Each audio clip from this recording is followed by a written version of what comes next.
Hey everybody, it's Clip here again, Archangels and Q. I'm doing this video. We are continuing on with our lesson 2.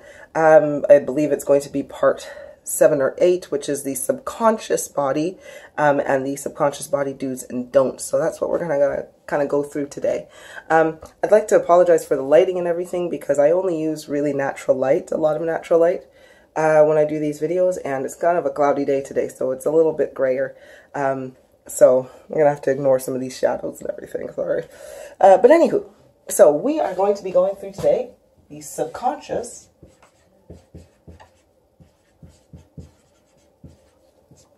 body. The do's. Subconscious body do's. Okay, so before I kind of go through all of the how you need to care for your subconscious, you really got to know what it is, because a lot of the times, a lot of our actions, a lot of our emotions, a lot of what we do is either totally ruled by our subconscious or triggered by our subconscious. And a lot of the times these things aren't really for our total, complete, and entire benefit. I'm sorry if my top wants to go. It's one of those things anyway, sorry. So we've got to understand why or what the subconscious is. So firstly, let's have a look at the word conscious or consciousness or so forth. I'm going to be using it in that. Now, our conscious mind or our conscious body, if you can remember in part 3, which is the conscious body do's, we went through kind of what your conscious body is and what it does, which is, of course, the consciousness that I'm using to speak to you today, or it is the ego of this life. It is who you are in this life. Now, if your conscious body is who you are in this life, your subconscious is like, no, I'm not explaining this right, and I apologize. Sometimes it's really complicated. And I know they say if you can't explain something simply, then you don't know enough about it. But I promise you, the subconscious is a really tricky one to go through. So I want you to look at it this way. Your conscious body is the consciousness of this life, or it can also be known as your ego in this life. So if my name is Jane Doe, my conscious body is Jane until I wake up and realize who my spirit is or who my heart is, and that's how we know. So our conscious body right now is my ego. I'm Jane Doe. My subconscious is the ego of my spirit. So if Jane Doe is the ego of my consciousness in this life, my subconscious is the ego of my spirit, which has been through many lives. So all the past lives that you've ever went through, or some of you may have recollections of your past lives, others may not, but I can guarantee you that you have, because we've been used as a battery on cycle for like loads of time. So you have incarnated before, I kind of promise you that one. Now, so your subconscious is what travels with your spirit throughout your incarnations. So after you pass away, you become who you are. So I will be Kulipup, my regular self. And if I were to go home to Source, then my subconscious would not come with me. It does not exist with me, because when we are in Source, we do not have an ego. We don't have a character to play. We are just who we are. But if I want to log back into this game and incarnate here again, my subconscious will kick in. So it's kind of like your memory card in your games. You know, so it can travel with you anywhere. It's not specific to this one game. Your memory card records the game that you were playing today, and then it records the next character in a different game that you were playing, and it stores everything. So that's basically what your subconscious is and what your subconscious is doing. So when we say, how do you care for this? Now, it's difficult, because you're actually, when you realize what your subconscious is and what it's been doing and how it's been influencing your behaviors, and for some people it's been controlling their entire behaviors, you will then know how to care for it, and also how to see between what behaviors are truly you, of your heart and your spirit, and what behaviors are actually to this subconscious memory card that has been following you and reminding you of every bad thing you did in each game that you've ever played, in each life that you've ever lived. And it records everything. And don't get me wrong, the subconscious was useful in that, because, for example, if you were, and again, think of it as your memory card, if you plugged you came in here on your first game, and let's say you were a caveman, and you lived your life as a caveman, and a really big, huge snake just came and bit you, and you died from it. So when you incarnate again in another life, your subconscious will be like, hey, hey, hey, you died from a snake bite last time, and now I'm going to make you terrified of snakes so that you don't die again from a snake bite. And then, so in the next game, you're going to be like, oh crap, I'm terrified of snakes. You'll just think they're so gross and so creepy and slithery, and you'll have fear in your mind when you see one, and it's because in your past life you died from one.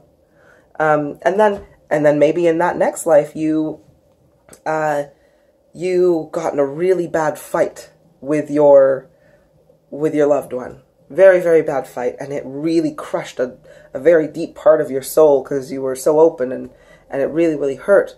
And then you pass away, and then in the next life, you find that you don't trust anybody. And you've never trusted anybody. You've just been that kind of person that you just don't trust relationships. And so then you're just like, I don't like them. And they always are sabotaged, and you don't know why. And it's because in your past life, you got hurt so bad. And so your subconscious is like, no, I don't want to go through that kind of pain anymore, so we're going to avoid everything in this life. And that's why you have this. And so now, not only are you closed off to relationships, but you're also terrified of snakes. And it keeps going until you are able to recognize that whatever this fear or this anxiety or this behavioral pattern, whatever it is, it's not from this life. It's just from my memory card. And I need to wipe that part of my memory card clear in order for me to move on. Okay, so the subconscious dues. So I hope that analogy kind of helped in terms of understanding what your subconscious is. And don't get me wrong, yes, it pumps your heart, beats your body, and makes everything work and function. You know, it's what helps organizes your digestive tract and all that jazz. So it does have a function in this life as well. All right, so what is the the subconscious dues? So, number one, you need to ensure that you are always believing. I spelled that wrong, I know, don't ignore this. Believing in who you are. Truly.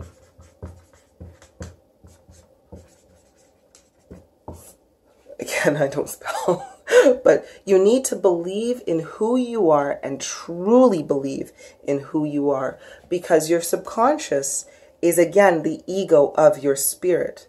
But your spirit will always take precedence over your subconscious recording.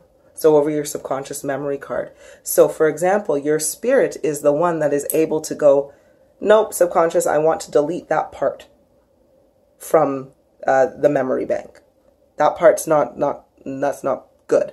But the thing is, if you're still in your ego, me as Jane Doe will find it, I can, but it's going to be incredibly difficult for me to tell my subconscious, no, I don't like snakes. I'm Jane Doe. I don't like snakes.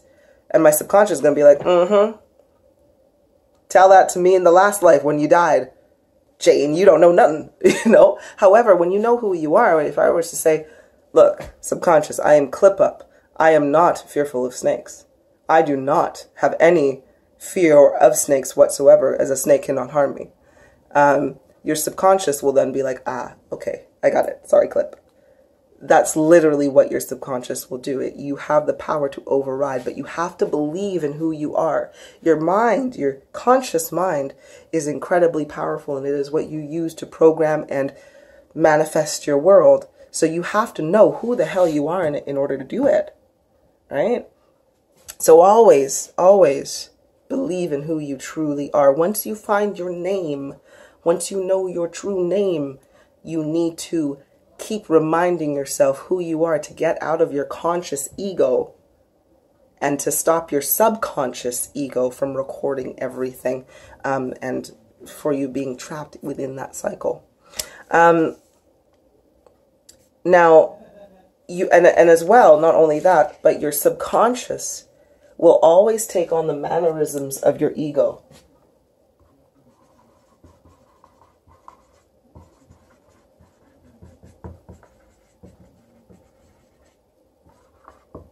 Because your ego will be taken on.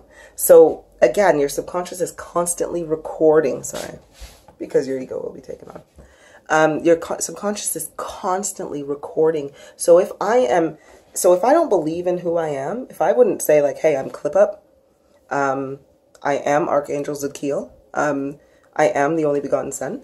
If I didn't say that, and if I didn't feel and believe that, my subconscious would then be like, well, Jane Doe, what are your mannerisms, Jane Doe? Well, if you're scared of anything, then let's be scared. If you're fearful, well, I'm going to be fearful too. And I'm going to control your actions based on what you're feared on. And it's like, nah, get out of here with that crap. Okay, so now you also don't want to... Oh, sorry, that's in with the don'ts. I apologize. This is the do's. So that's what you want to do. You want to truly believe in yourself and who you are constantly. The next thing you want to do, number 2, always address your subconscious directly.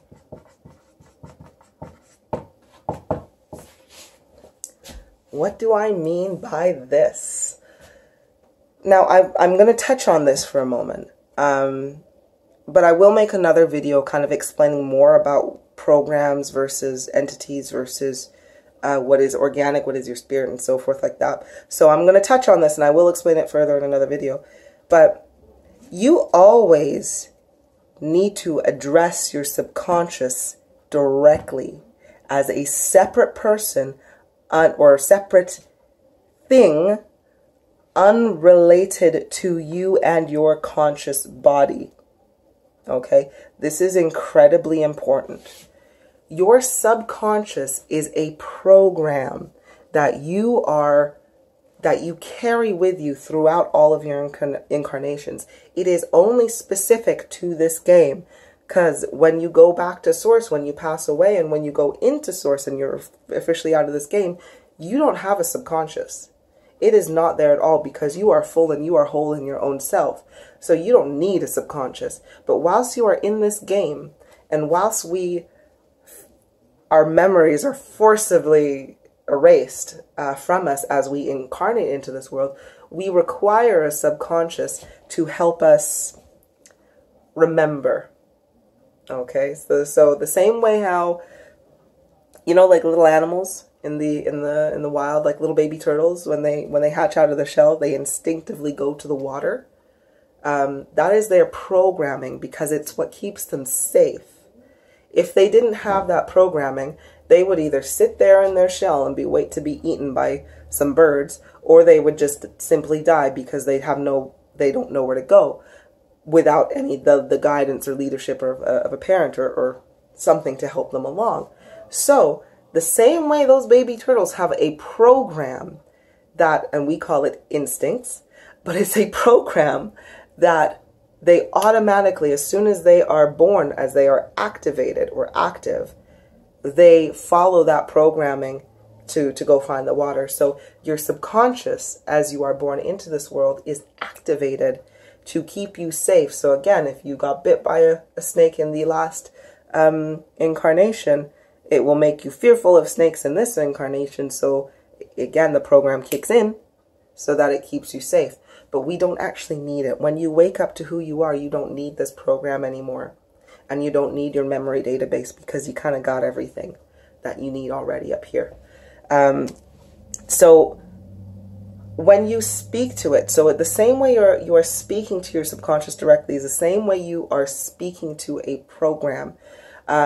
Your subconscious actually will take on its own persona or its own name. It will choose its own name, depending on which persona you are or it is identifying most with. So for example, my subconscious, it took on it, when I first discovered who it was, it took on my very, very first, well, not my very, very first, I was a caveman.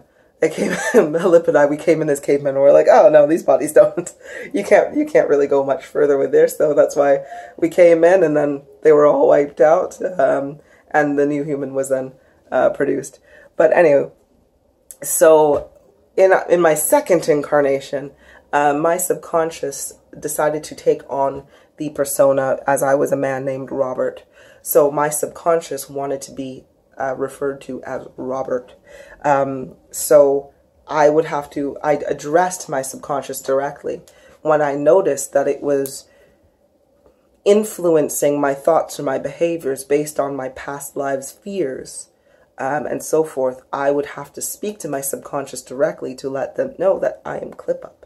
I am not Robert. I am not Jane Doe. I am not Tom, Dick, and Harry, and Mary, and Alice, and Caitlin, or whoever. I'm not whoever I was in my past lives, because I am Kulipup. And only then will your subconscious recognize that you are without need of its programming. And you will also be able to reprogram it, so such as deleting some behavioral patterns and memories that you don't need or that are not beneficial to you. So that is another thing. Address your subconscious directly. If you are a cognizant individual like me, you will be able to simply find out what their name is by addressing it through using your ability. If you do not have a cognizance or a clear inner knowing ability, your subconscious will be able to communicate with you whichever way that works with you. If it is through visions, it may be through visions and dreams and personas there. If you are someone who astral projects, your subconscious is not able to astral project, so that's not going to work out a little bit. If you're a clairaudient, you are able to hear your subconscious if you allow that to happen. So yes, your subconscious will communicate with you however it is. If you cannot get a clear communication, you can simply just assert yourself and say, like I would, I am Kulipup, subconscious. This behavior that you are doing is invalid. Wrong, try again. You know, and you can address whatever situation it is that you're in. Alrighty.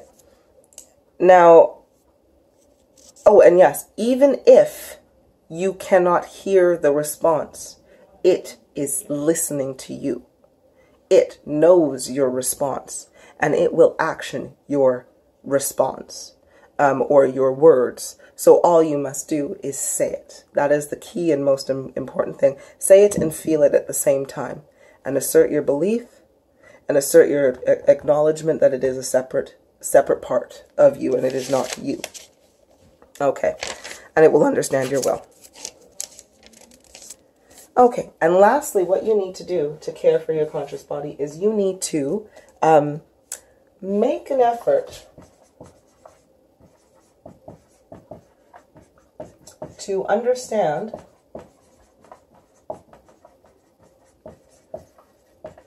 yourself more deeply. All right, so last thing, you need to make the effort. Make the effort to understand yourself, to dig deeper inside your own self, because your subconscious records things for a reason.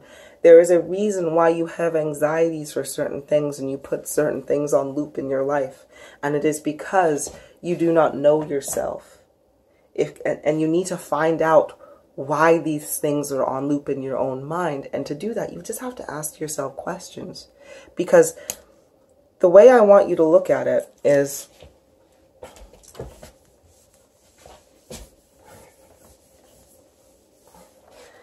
the way I want you to look at knowing yourself, knowing your subconscious is, let's say this is a beach. Okay, I'm not quite sure if I've used this analogy yet or not, but if I did, I'm sorry, but I'm going to use it again anyway. But let's say this is a beach. We've got, you know, people up here with their umbrellas, and they're all having a nice day, and the sun is shining, and everybody's having a great day, okay? And here, let's put like a little boat up there, and everything. Okay, so now this is your consciousness. So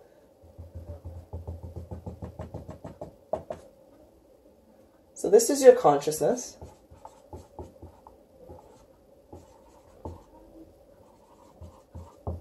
This side is your consciousness.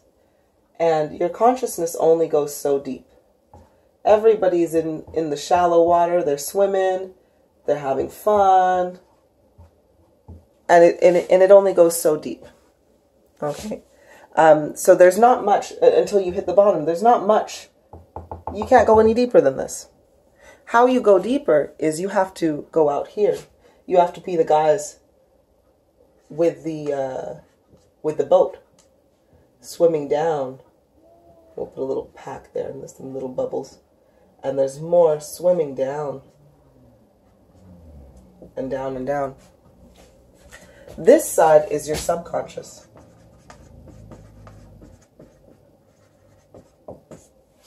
Okay, so the amount of information your consciousness records is limited.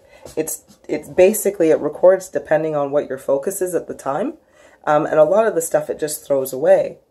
Or if it is worth it, if you've made a significant physical, you've spoken the language of the universe and you've attached a feeling to that thought or emotion, it will then go and be stored in your subconscious. And that's where it is. So if your subconscious is just this lifetime, Jane Doe, and this is Jane Doe, Jane, Mary, John, David, Caesar, Cleopatra, and onwards. So every time you ask yourself a question, so for example, you've asked all the questions you can about Jane Doe in your conscious mind. I've asked myself everything. I was born here. I had these parents who raised me here. This is like, why am I still having so many issues? Well, let me ask, like, why do I get angry when there's no reason to get angry? Is it me? Why? What triggers these feelings? And then the question why,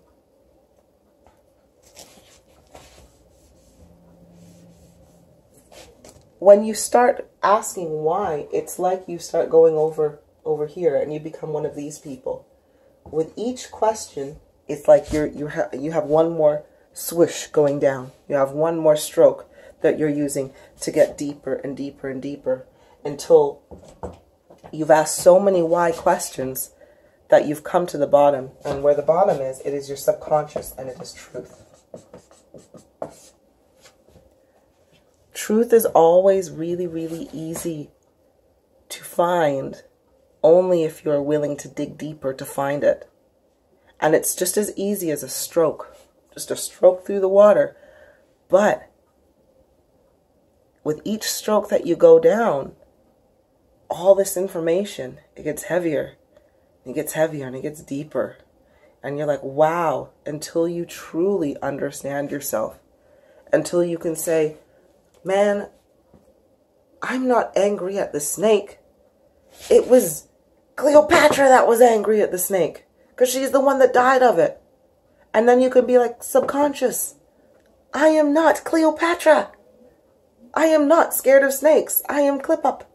You know, I wasn't Cleopatra, but I'm just saying, it is how you understand, how you assert yourself.